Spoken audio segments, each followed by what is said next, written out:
Welcome to The Explainer. Today, we're unraveling a genuinely terrifying piece of folklore that is just a perfect example of a classic Faustian bargain. It's a story where human hubris collides with some incredibly strict supernatural rules, and as you'll see, the consequences are absolutely brutal. I'm really excited to guide you through this because the mechanics of this myth are just so deeply fascinating. I want you to start by looking at this question and really putting yourself in this mindset. Imagine the desperate, clawing hunger of the 1950s. Picture a life where you are entirely dependent on the mercy of others just to scrape together 2 meals a day. What lines would you cross to never, ever feel that kind of hunger again? Well, those desperate stakes are exactly what drives the dark choice of our protagonist today. So, meet Aslam Sheikh. Back in the 1950s, Aslam was a young guy teaching Arabic and Urdu, but he was living in absolute destitution. His situation went from bad to worse after the passing of his grandfather, who was his only surviving relative. One day, while he's frantically searching his late grandfather's room for literally anything he could sell for a scrap of food, he stumbles upon this mysterious book written in Persian. And on the very first page he turns to, he reads a single word that completely seals his fate: Hamzad. Okay, let's dive into this lore with Section 1, The Secret of the Hamzad. According to the text Aslam found, a Hamzad isn't some demon from hell. It's actually a powerful shadow spirit that's born alongside every single human being. If a person can somehow manage to conquer and master their own Hamzad, this spirit becomes a completely obedient servant. It literally has the power to make the impossible possible. We're talking limitless wealth, fame, luxury, anything you desire and manifested in the blink of an eye. For a starving man like Aslam, this wasn't just magic, this was absolute salvation. But of course, commanding that kind of absolute power requires absolute discipline. Which brings us to Section 2, the 21-day ritual. To capture his shadow, Aslam had to understate this highly dangerous occult recipe, and the rigorous nature of it is just intense.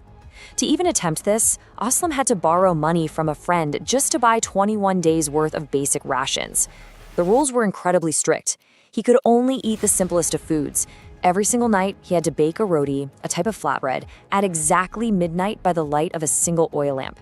Then, around 3 a.m., he had to walk far outside the village, leave the bread under a specific tree, and, this is the absolutely crucial part, walk home and never ever look back. And the psychological pressure builds so fast because the Hamzad does not want to be enslaved. The spirit uses elaborate illusions, called freb, to break the summoner's focus and trick them into looking back. By night 2, Aslam is hearing the voice of his dead grandfather begging him to turn around. Fast forward a bit and he's hearing terrifying screams of women out in the dark. On night 20, a shadow clone of himself appears right beside him, taunting him. Finally, on night 21, his entire room feels like it transforms into a pit of burning hellfire. The heat is agonizing. But Aslam, driven by that memory of starvation, holds his nerve. He never looks back. So, against all odds, Aslam pushes through the illusions, succeeds, and meets his Hamzad in a spirit body. This brings us to Section 3, Rules of the Spirit. Now comes a negotiation, and it all boils down to one crucial contract. Aslam demands 100 years of absolute servitude from the spirit. The Hamzad agrees, but lays down one fatal non-negotiable rule. See, the Hamzad is a spirit, and in this lore, spirits are inherently pure. Therefore, Aslam must never summon the spirit while in a state of napak, which translates to being physically or spiritually impure. If Aslam calls for the spirit while unclean, the Hamzad simply cannot approach him. Aslam confidently agrees, thinking, it's an easy enough rule to follow. With the pact sealed, we enter Section 4, Wealth and Corruption. Aslam's life transforms overnight. And what's wild is that it starts incredibly innocently. His very first wish to this almighty reality-bending entity, he just asks for a simple pot of meat, because he's that desperately hungry. At first, he actually uses his newfound power for good. His ruined shack becomes a mansion. When a friend gets robbed, Aslam uses the Hamzad to instantly catch the thief. The locals start treating him like this revered man of God. But absolute power corrupts absolutely, right? Driven by lust, Aslam starts using the Hamzad to kidnap local women in their sleep. He uses illusions to trick them, telling them he's a prince and they're in his magical kingdom. Once they become pregnant, he callously casts them aside and orders the Hamzad to bring him new victims, literally spreading ruin across his own city. His arrogance grows so massive that local women are no longer enough, leading us right into Section 5, the Lucknow Princess. He actually commands his spirit to commit his most audacious crime yet, kidnapping the Princess of Lucknow from her royal palace. I absolutely love this quote, because up until now, Aslam has faced zero resistance from anyone.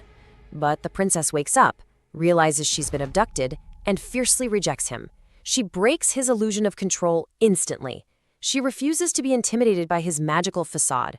She outsmarts him completely. She refuses any physical contact whatsoever. She boldly declares her loyalty to her fiancé, Maqsood Ahmed. And then she plays a brilliant tactical move. She acts just a little bit compliant and casually asks Aslam to fetch her the finest local sweets, specifically payday, from his city. Eager to impress her, Aslam sends the Hamzad to instantly grab the best sweets in his local town and bring them back. Which brings us to Section 6, the fatal mistake. You'll want to pay close attention here because his downfall happens incredibly fast.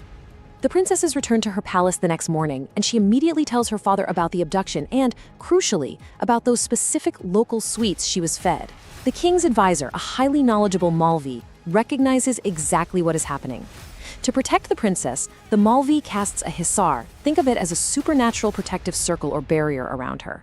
The next night, when Aslam sends his Hamzad to abduct her again, the spirit bounces right off the barrier. It literally cannot penetrate the hisar. The Hamzad returns to Aslam completely empty-handed. And this is where the ultimate, devastating irony of the story unfolds. Remember those sweets? The Malvi used the distinct local origin of that candy to track Aslam's exact location in the neighboring city. Meanwhile, Aslam, frustrated that he can't have the princess, immediately commands the Hamzad to bring him a different local girl. He gives in to his lust. Because of this, he enters a state of napak, impurity.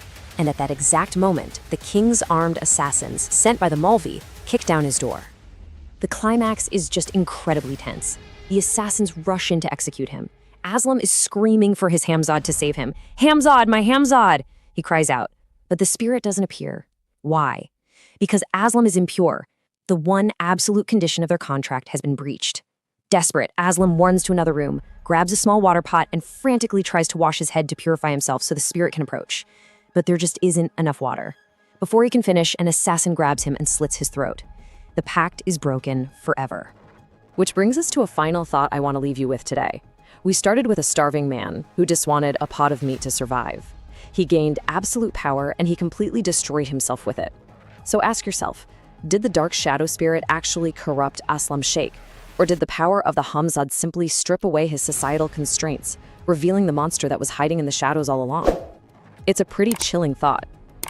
Thank you so much for joining me for this explainer, and I really hope this deep dive leaves you curious to explore even more fascinating folklore. Keep learning, guys, and I'll like catch you and next time. subscribe, please.